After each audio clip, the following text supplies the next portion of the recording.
Hello everybody, I am Rizwan and you are watching Rizwan Bikers. Today we are going to discuss the estimation of project cash flows.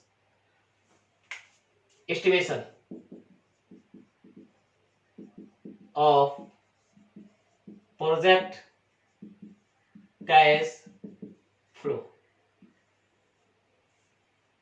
In this video, we will discuss the approaches of estimating the benefits of a project. As you know, financial analysis of a project requires estimating the cost of the project and estimating the benefits to be derived of the project over its economic life. Financial analysis of a project requires estimating the cost of the project and estimating the benefits to be derived from the project over its economic life.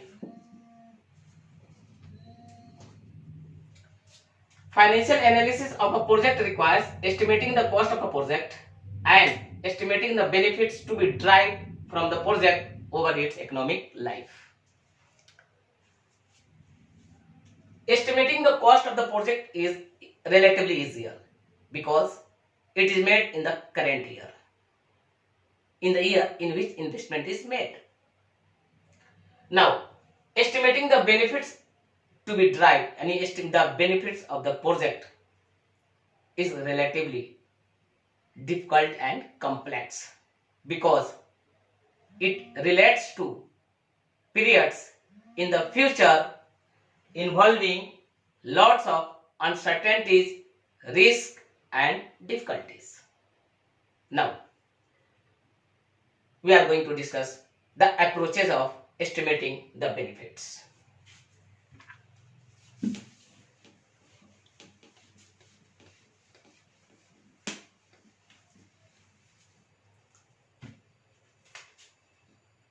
For estimating the benefits of a project, there are two approaches.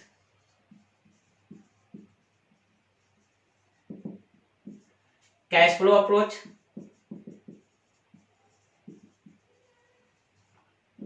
accounting approach, accounting profit approach.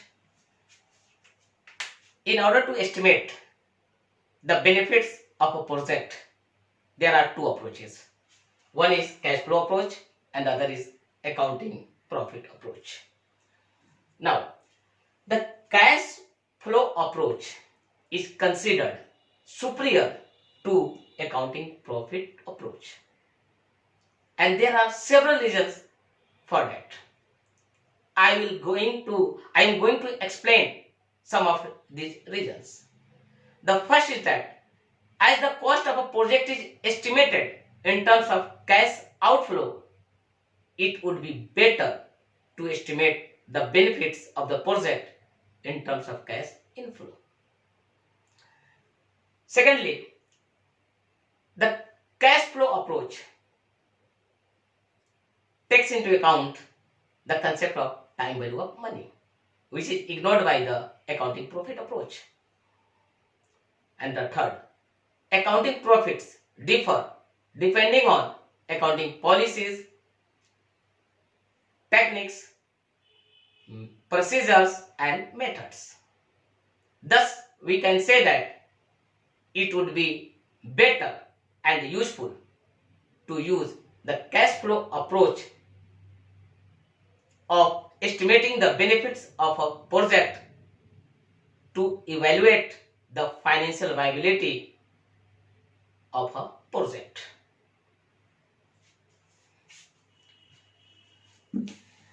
The cash flow approach involves incremental cash flows.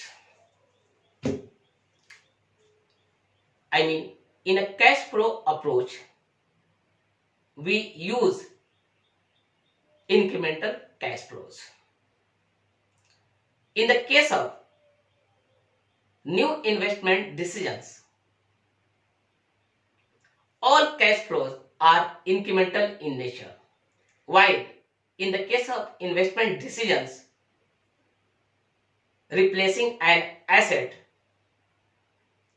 incremental costs and incremental benefits are to be considered. Now, cash flow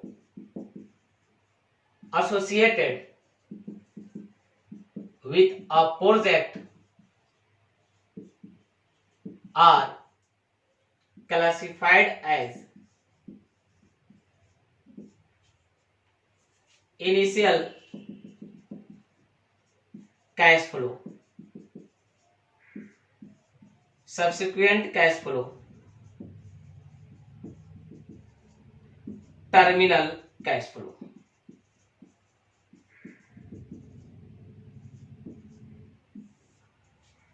Cash flows associated with a project are classified as initial cash flow, subsequent cash flow, and of course terminal cash flow. Let's first discuss the concept of initial cash flow.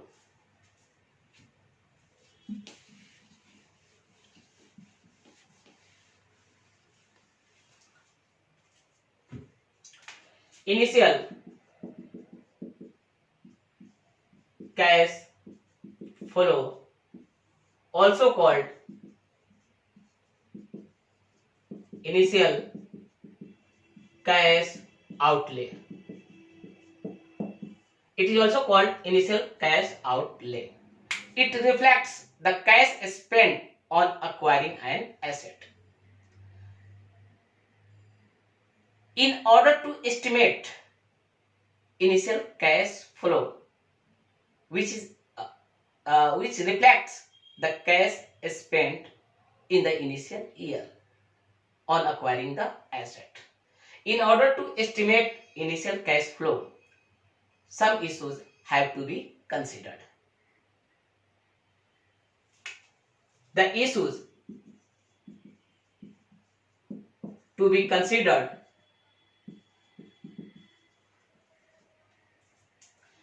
while estimating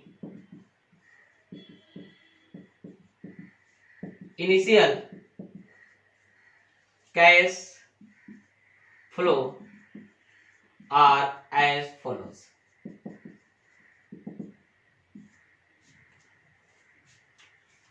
Cost of the project, I mean all the costs incurred to bring the asset to its workable conditions. All the costs incurred to bring an asset to its workable conditions. Some costs are ignored.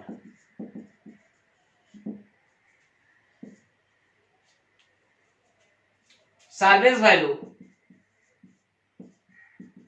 if any, is treated as cash inflow and hence deducted. Changes in working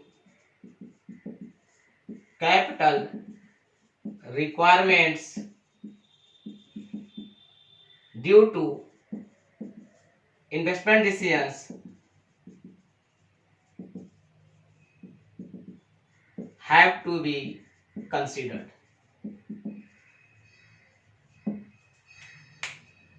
These are the issues to be considered while estimating initial cash flow, also called initial cash outlay. All the costs incurred to bring an asset to its workable conditions. In short, it is called cost of the project, like purchase of the cost, transportation of the cost, installation of the installation of the project, transportation of the project. All these costs have to be added, have to be included in the initial cash outflow. Some costs that have already been incurred and that are irrelevant for the current and future decision making, they are ignored. For example, if a firm owns a plot of land and it is lying idle, it is not being used, the so cost of the land, plot of land, is a sunk cost and it is not included in the initial cash outflow. However, if a plot of land has to be purchased, then the cost cash spent on acquiring that plot of land has to be included in the initial cash outflow. Changes in working capital requirements due to the investment decisions have to be considered. If there is any change in the working capital requirements and as a result there is a change in cash flow, then it has to be considered. So these are the 4 issues to be considered while estimating initial cash flow, also called initial cash outflow.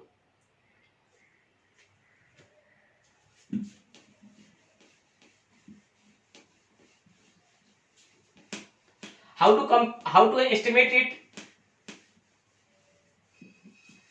Here is the table. Cost of the project,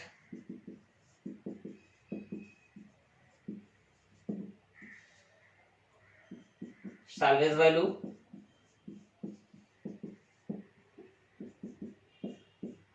changes in working capital requirements,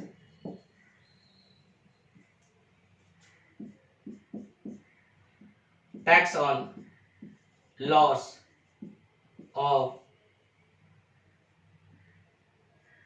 on sale of the asset,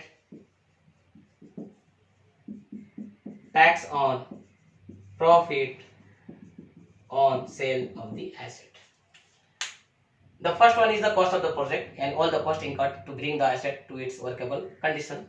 Salvage value, if the asset addition involves replacing an asset and there is any salvage value, it is treated as a cash inflow and it is deducted in order to estimate cash outflow.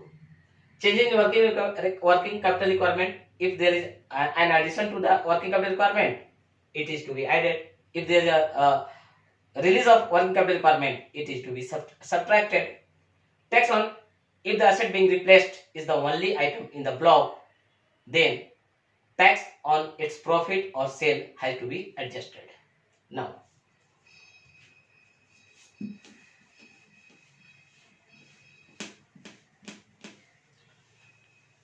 subsequent cash flow.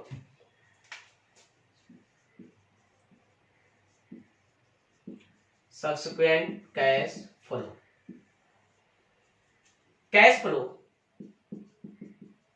can be conventional cash flow, non-conventional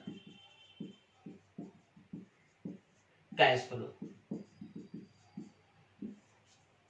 In a conventional cash flow, there is a cash outflow in the initial period, while there is a series of cash inflows in subsequent years.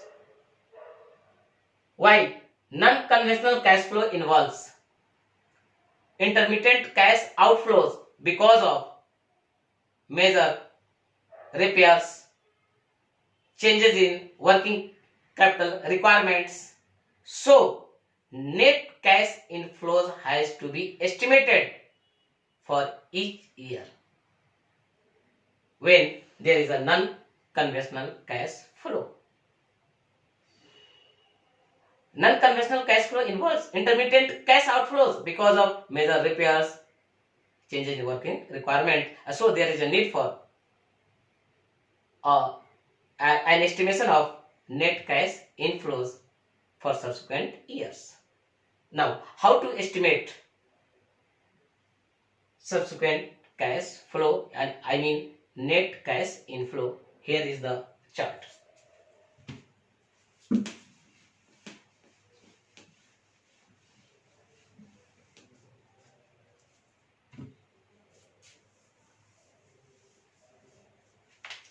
Net sales. Now, the issues to be considered while estimating net cash inflows in subsequent years.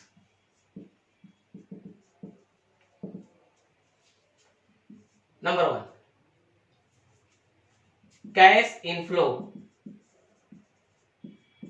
have to be estimated on an after tax basis. After tax basis, depreciation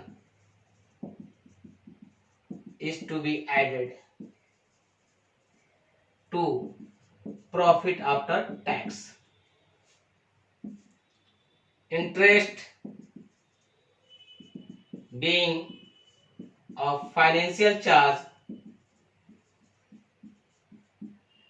is ignored. So these are the issues to be considered while estimating net cash inflows in subsequent years, called subsequent cash inflows. Cash inflows have to be estimated on an after tax basis. To depreciation is to be added to profit after tax, and of course interest being a financial charge is ignored, is not included.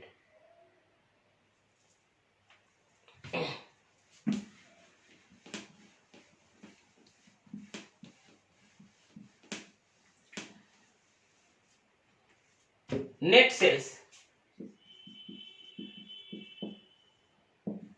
less cost of goods sold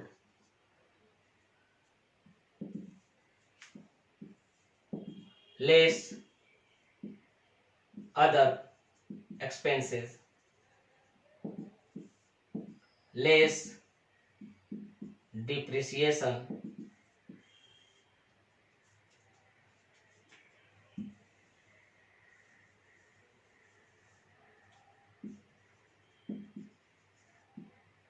profit before tax less tax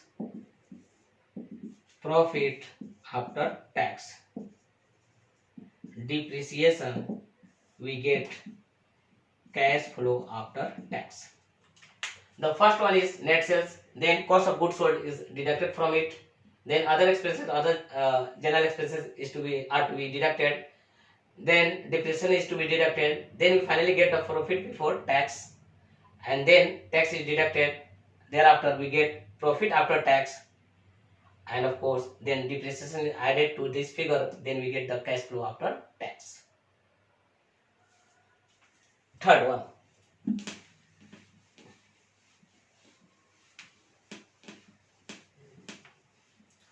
terminal cash flow.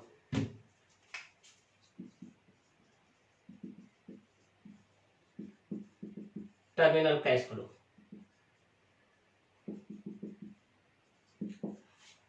At the end of the economic life of the asset, or in the year in which the asset is terminated or discharged, besides operating cash inflows, there are additional cash inflows by way of salvage value, release of working capital, and of course tax on loss on the sale of the asset if that is the only item in the block.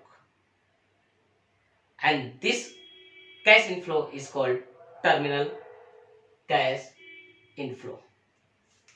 So terminal cash inflow, operating cash flow plus salvage value plus release of working capital. These figures are added to get terminal cash flow. So I hope you must have understood the concept of estimation of project cash flow and the approaches of estimating the benefits of a project and different types of cash flows associated with a project. I mean initial cash flow, subsequent cash flow, and of course terminal cash flow. In the next video, I will solve the question on this topic from the study material. If you have enjoyed this video, I would request you to subscribe my channel, like and share. Thank you.